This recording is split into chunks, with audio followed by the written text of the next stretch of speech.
Oi, pessoal. Para entender tudo aquilo que está acontecendo no Brasil, que a gente vê todos os dias, tudo aquilo que está acontecendo no mundo, as categorias políticas usuais não são suficientes. A gente precisa de um enfoque que coloque em pauta o verdadeiro espaço da disputa política, da disputa pelo poder, que é, no fundo, a nossa mentalidade, o nosso pensamento, e entender, a partir disso, as novas estruturas de poder no Brasil e no mundo. Essa é a proposta da Academia Folha Política, onde eu ofereço o meu curso de Logopolítica e onde você encontra também toda uma série de outros materiais, como a Agenda 2030, que é um programa semanal de análise da atualidade, e várias outras iniciativas, algumas que já estão lá e outras que estão por vir. Por isso, nesses dias agora, eu queria te convidar para se inscrever, se tornar membro desse projeto, que é um projeto de construção de um conhecimento sobre a realidade do poder, como entender, como resistir a um poder avassalador que está tentando dominar a nossa própria maneira de viver e maneira de pensar. Então, você pode aproveitar agora, nesses dias de carnaval, a promoção da Academia Folha Política. Nessa promoção, você, com R$ 336, adquire a anuidade completa da Academia Folha Política, com todo esse conteúdo que eu mencionei, o curso de Logopolítica, Agenda 2030 e vários outros materiais, inclusive materiais que vão ser introduzidos ao longo desse ano. Tá? Então, para entrar nesse projeto com essas condições especiais, R$ 336 por ano, para ser membro dessa academia, basta clicar aqui na descrição, no link, e entrar nessa aventura de conhecimento e de transformação. Tá bom? Um abraço. E Putin, né, foi formado na KGB, nunca foi outra coisa, agente da KGB durante muito tempo, até o fim da União Soviética, e enfim, ele disse que saiu da KGB, mas continuou sendo, e obviamente a KGB não saiu dele. Depois ele voltou, foi presidente, né, foi diretor-geral, como que chama, da KGB, com um nome novo, que é FSB, na Rússia já pós-soviética, mas continuou com todos os hábitos, conexões, maneiras de atuar da KGB, né? E então, você vê pessoas pró-liberdade na Rússia de hoje. Uma delas é o Kasparov, que eu comentei aqui na última live, né? E dizendo assim, olha, não dá para acreditar, né? Quem viu todas as esperanças de democracia ali, no fim da União Soviética, você não consegue, se você viajasse no tempo e voltasse ali para aquelas pessoas com o conhecimento de hoje, falar, olha, no ano 2000 e tanto, o líder, presidente da Rússia, vai ser um ex-funcionário da KGB, ex-diretor da KGB, as pessoas não iam acreditar, né? Ou então iam falar que nem aquele programa, né, do Jô Soares, você não quer que eu volte, né? Ou você não quer que eu continue acreditando no futuro, porque as pessoas estavam ali realmente derrubando o regime da KGB, né? E esse regime voltou, né? É um regime neosoviético. E o que significa isso? Isso que a gente tem que ter presente, né? Não é essa questão só de espionagem, de colocar microfone, né? De infiltrar a gente, não. É programação mental, programação psicológica, programação cultural, tá certo? Bom, então, a entrevista do Putin ao Tucker Carlson, que é o, né, mais famoso jornalista de direita nos Estados Unidos, foi uma operação de KGB. Foi uma operação de KGB. Ela repete muita propaganda soviética, né? Mas ela foi uma operação para criar uma certa atitude por parte das pessoas no Ocidente. Claro, uma atitude simpática à Rússia, mas, sobretudo, uma atitude antipática às próprias instituições ainda mais ou menos democráticas ocidentais. Tá? Não vou comentar tudo aqui, a entrevista já está dublada ou legendada em português por aí, vocês podem ver. É uma entrevista longa, a meu ver, chatíssima, né? Pessoas falam, o Putin é inteligentíssimo, assim, ele é esperto, né?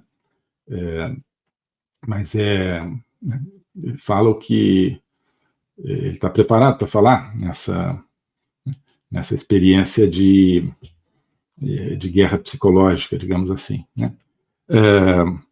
De guerra de propaganda. Só outro aspecto aqui que eu vou comentar, na parte histórica, sobretudo, da entrevista, porque essa parte que foi muito comentada, só como ele conhece a história da Rússia, nenhum grande líder ocidental conhece assim a história do seu país ou a história do mundo. Claro, o Putin vai lá, começa no século IX com os vikings, né, que chegam ali no Vale dos Rios, vão descendo, né, pelos rios ali que saem do Báltico e chegam até o que hoje é a Ucrânia e fundam aquilo que será Kiev e tal. Bom, depois tem a conversão do batismo do Vladimir, que era um desses chefes descendentes dos vikings, tudo isso. Bom, então ele impressionou, depois ele vai falando. Mas eu estava vendo, e enfim, eu tenho tentado estudar bastante história da Ucrânia, história da Rússia em função da guerra, sabia um pouco, mas tenho tentado estudar bastante, é fascinante.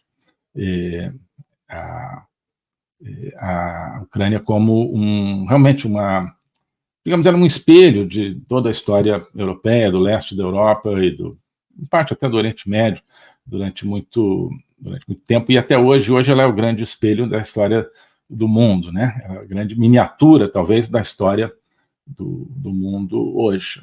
Um país que tem certas vocações, a Ucrânia parece ser um país que tem essa vocação de ser uma miniatura, talvez, da história mundial. E esse é o caso. Mas, enfim, então tenho procurado estudar, e a partir do que eu tenho estudado, deu para ver que o Putin, ele faz uma narrativa extremamente assim, parcial, né? Claro, ele fisga fatos daqui e dali, né? Eu achei que foi meio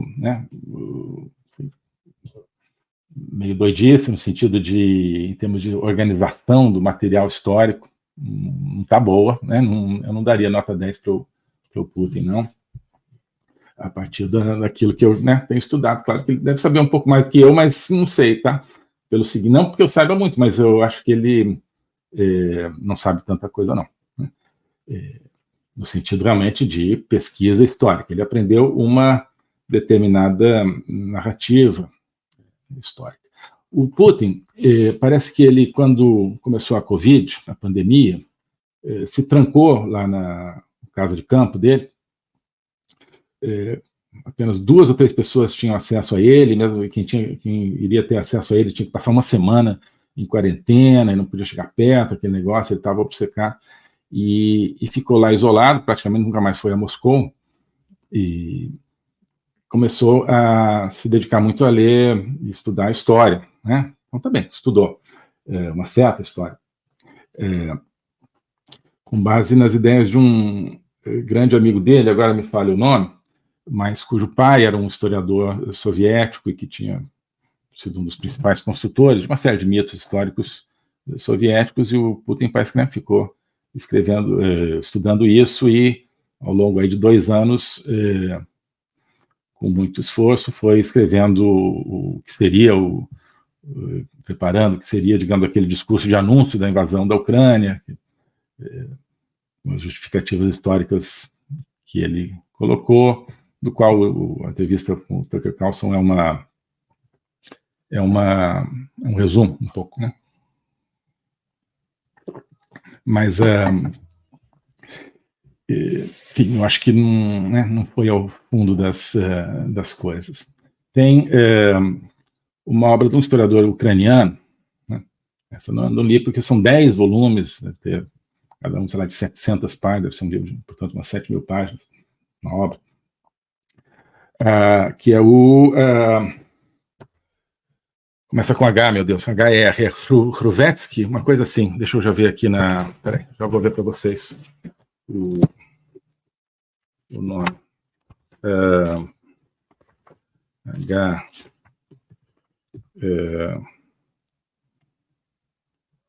Hrushevsky, Mikhailo Hrushevsky. É como se fosse Khrushchevsky, mas em vez do K é com H, né? Hrushevsky é uma obra de referência da história da Ucrânia, e é uma obra que mostra, pelo que eu já li a respeito, né, que não é assim a Rússia não é a Ucrânia que deriva da Rússia, que é um pedaço da Rússia. Na verdade, é a Rússia que é uma parte da Ucrânia, né? Então, se fosse pela história, né, teria que ser a Ucrânia reivindicando as terras da Rússia como suas, que obviamente não é o caso, né? Mas, enfim, então, só para dizer assim, o Putin não é que ele saiba a história, ele sabe colocar determinados fatos históricos para embasar a sua tese, né? E isso não é história, né, do ponto de vista científico, isso é narrativo, né? Não é história do ponto de vista de... Bom, história você nunca vai saber tudo, obviamente, você tem milhões de maneiras de estudar a história, mas não é o que o Putin faz, né? O Putin, ele constrói aquela tese de que a Ucrânia, na verdade, não existe, que a Ucrânia é uma parte da Rússia, né? O que não parece ser o fato. Eu vou colocar aqui alguns exemplos de por que não é assim. Tem uma fase chave na história da Ucrânia, da relação da Ucrânia com a Rússia, que é o período ali, na metade do século XVII, né, a partir da revolta do Khmelnytsky. Qual é o primeiro nome do Khmelnytsky? Esqueci o primeiro nome desse grande referência da história ucraniana. Deixa eu já ver aqui. Então, quem está aí vendo pode me ajudar aqui, mas eu não quero deixar de falar o primeiro nome desse rapaz aí, que é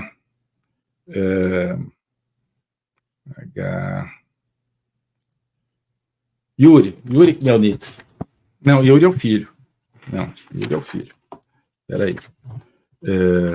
O principal, acho que é o Bohdan Khmelnytsky. Bohdan Khmelnytsky era, digamos assim, o chefe do que era a Ucrânia naquele momento, que era uma espécie de Texas, ali daquela região, no sentido assim, eram aventureiros, cowboys ali, que estavam ali, tinha também os camponeses e tal, mas eram os cossacos, que depois ficam famosos, né, nas guerras depois da Rússia, são grandes guerreiros. Então, não era da Rússia aquele lugar, porque, né, a Rússia, né, nem existia, na verdade, naquele momento, numa forma reconhecida como Rússia. Tá? Esse é outro detalhe. Esse autor aqui, que é muito bom, é um jornalista, War and Punishment, né? A Guerra e Punição, Guerra e Castigo, né? Seria uma mistura de guerra e paz com crime e castigo. Então, Putin, Zelensky, etc. Mikhail Zygar, que é um jornalista russo, tá? Ele escreve um livro que é bastante, coisa que é simpático à Ucrânia, mas acho que é simpático à Ucrânia, que eu acho que é um indício de que é um livro sincero, quer dizer, um russo basicamente explicando a causa ucraniana. Mas ele mostra que nessa época, metade do século XVII, não tem nenhum lugar nos documentos ali diplomáticos europeus, por exemplo, o nome Rússia, né? O que é entendido como Rússia era designado como o Grão-Ducado de Moscou. O Grão-Ducado de Moscou, que é o Grão-Duque, né? Depois ia ser o czar. Mas, então, inclusive no Tratado de Westfália, tratado famoso, que põe fim à Guerra dos 30 Anos e que coloca as bases para um sistema interestatal europeu, nessa época ninguém fala de Rússia. No lugar que nenhum representante de Moscou participa dessas reuniões, quer dizer, a Rússia era uma coisa distante, né? Mas não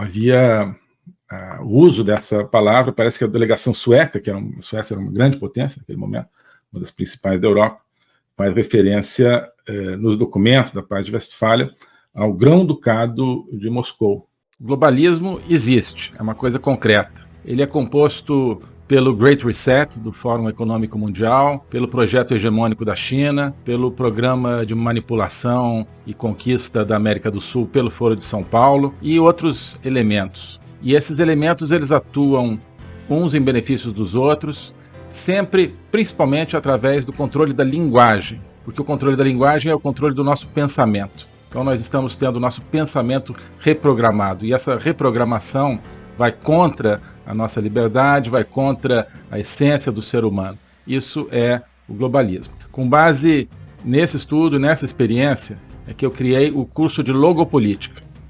Toda semana eu dou aulas sobre geopolítica, literatura, filosofia, cultura de um modo geral, tudo isso em conjunto formando um espaço de conhecimento que eu denomino a logopolítica, para nós não apenas entendermos a ameaça do globalismo, mas podermos nos contrapor a ela. Se você quiser entrar nesse projeto de conhecer o globalismo e enfrentar o globalismo, clique aqui.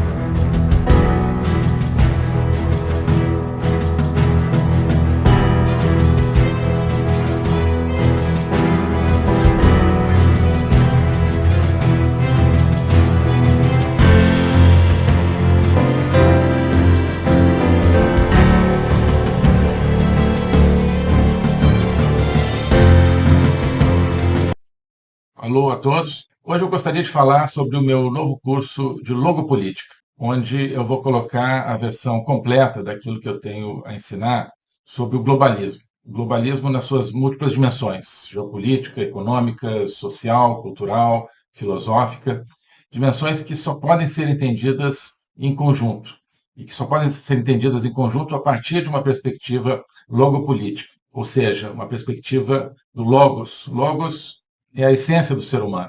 É a racionalidade, mas é também a linguagem e a capacidade de se comunicar e de sentir a transcendência. E essa essência do ser humano está ameaçada e, por isso, a gente precisa entendê-la numa perspectiva logopolítica, portanto, política, ou seja, que tem a ver com a discussão do destino, com a luta pelo destino. Portanto, logopolítica diz respeito à luta e ao combate pelo futuro da humanidade, pela essência do ser humano, que está ameaçada justamente pelo globalismo. Ensinar isso, para mim, é uma missão que eu quero compartilhar com vocês. É uma aventura intelectual para a qual eu quero convidar vocês, uma aventura que é fundamental para que possamos participar da luta justamente por um mundo verdadeiro, por um mundo autêntico, por um mundo que preserve a essência do ser humano, um destino de uma humanidade livre, de uma humanidade aberta justamente ao logos e a toda a sua complexidade. Nesse curso você vai entender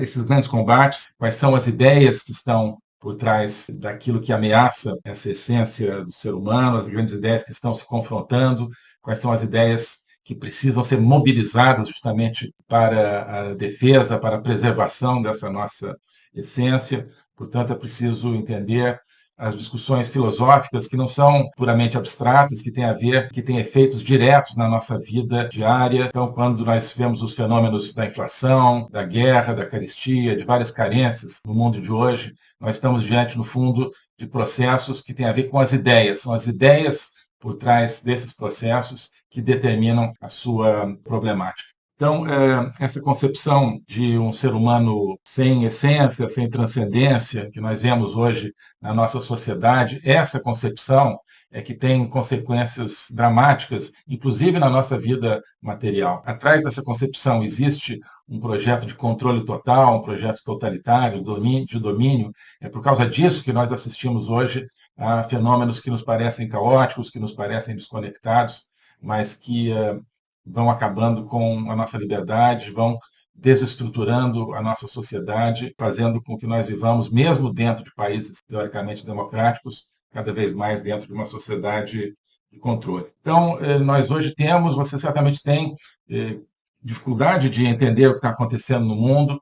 Isso é decorrente justamente de visões parciais, que eu vou procurar cobrir e conectar. Então, não adianta entender apenas economia, apenas conflitos militares ou apenas algumas questões sociais. É preciso entender as ideias que querem dominar o mundo e as ideias que precisam ser resgatadas para que nós preservemos a liberdade do mundo. Então é isso que eu quero oferecer a você nesse curso de Logo Política. Nós vamos estudar o conceito, a evolução, a manifestação do globalismo, na história recente, sobretudo, mas ao longo de toda a história humana, as ideias atuais que conformam o globalismo, elas são muito antigas, assim como as ideias de defesa e preservação da essência do ser humano também são antigas. Então nós vamos lá atrás, nos gregos, nos pré-socráticos, Platão, Aristóteles, e vários outros autores ao longo da história, procurar entender tanto as ideias da defesa do logos, da defesa da essência do ser humano, quanto as ideias que hoje ameaçam tão fortemente e tão incisivamente a nossa liberdade